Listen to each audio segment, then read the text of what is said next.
ভাইরে, শাকিব খানের বরবাদ cinema sensor পাওয়া একদমই ঠিক হয় নাই। কারণ যে সিনেমায় 200 জিনিস দিতে বলা হয়েছে, পুলিশদের মহাকাশে ভ্রমণ করানো হয়েছে, সেই সিনেমা কিভাবে সেন্সর পায় ভাই? তাছাড়া এসব সিনেমা থেকে মানুষ কি শিখছে?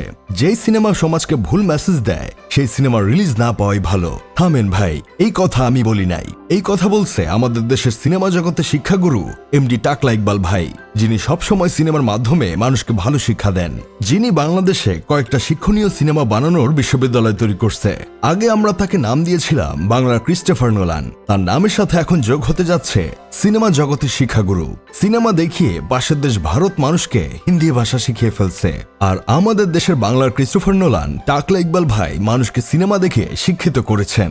সামনে তার একটা সিনেমা আসতেছে, যেই সিনেমার স্ক্রিপ্ট লেখা অলরেডি শেষ হয়ে গেছে, এমনকি শুটিং হাউসও ঠিক করা হয়ে গেছে। আর এই সিনেমা দেখলে আমার বিশ্বাস মানুষের আর পিএইচডি করতে বিদেশ যাওয়া লাগবে না, কোনো প্রতিষ্ঠানে সহায়তাও নেওয়া লাগবে না। তার সিনেমা দেখলেই অটোমেটিক পিএইচডি করা হয়ে যাবে। সিনেমা দেখে মানুষকে এমন শিক্ষিত বানানোর জন্য আমাদের টাকলা ইকবাল ভাই পরবর্তীতে একটা নোবেল পুরস্কার অবশ্যই পাওয়ার যোগ্যতা রাখেন। তিনি তার ডেড বডি সিনেমা দেখিয়ে মানুষকে ভূত সম্পর্কে আসল আইডিয়া দিয়েছেন। তিনি দেশ বিদেশের সকল ডিরেক্টরদের মুখে চুনকালি মেখে দিয়ে বুঝিয়ে দিয়েছেন কিভাবে স্ন্যাপচ্যাটের ফিল্টার ব্যবহার করে সিনেমায় ভিএফএক্স এর কাজ করা যায়। যেখানে অন্যান্য ডিরেক্টররা সিনেমা বানানোর জন্য হলিউডের ভিএফএক্স কোম্পানির সহায়তা নিতে যায়, সেখানে আমাদের দেশের নামকরা ডিরেক্টর ওরফে সিনেমা জগতের শিক্ষাগুরু সাধারণ একটা অ্যাপস ব্যবহার করেই এমন বড় মাপের ভিএফএক্স তৈরি করতে পারেন।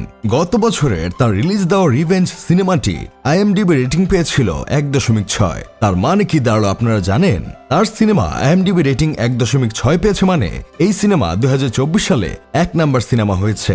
জানি এখন অনেকেই অনেক ধরনের কথা বলবে, কিন্তু আমরা সবসময় বাংলার ক্রিস্টোফার নোলানের পাশে আছি।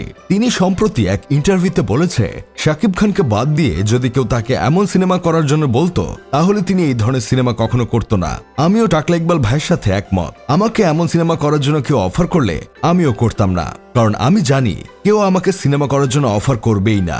তাছাড়া আমাদের সিনেমা জগতের শিক্ষাগুরু এমডি ইকবাল ভাই বলতেছিল, শাকিব খানকে মেগাস্টার ট্যাগ কোনো দর্শক দেয় নাই, এই ট্যাগ দিছে কিছু নাটকের ডিরেক্টর আর ইউটিউবাররা। তিনিও শাকিব খানকে মেগাস্টার মনে করে না, আবার দর্শকরা মনে করে না। নিঃসন্দেহে আমাদের টাকলা ইকবাল ভাই সত্যি কথা বলেছে, কারণ বাংলাদেশের বর্তমান মেগাস্টার শাকিব খান নয়, বাংলাদেশের বর্তমান মেগাস্টার হচ্ছে পবিত্র নায়ক আদনান আতিক ভাই।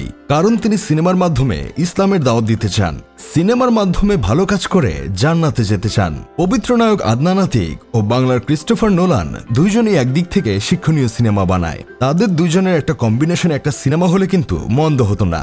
যাই হোক, শেষমেশ আমি গোলাম হোসেন একটা কাজের কথা কই। আমাদের দেশের সবচেয়ে নির্লজ্জ কন্টেন্ট ক্রিয়েটররা হচ্ছে কাপল ব্লগাররা। তারা যেমন হাজার গালি খেয়ে বস্তা পচে কন্টেন্ট বানিয়েই যায়, আর আমাদের দেশের ডিরেক্টর বাংলার ক্রিস্টোফার নোলান ইকবাল ভাই তেমন মানুষের হাজার গালাগালি খেয়েও ক্যামেরার সামনে পক পক করেই যায়।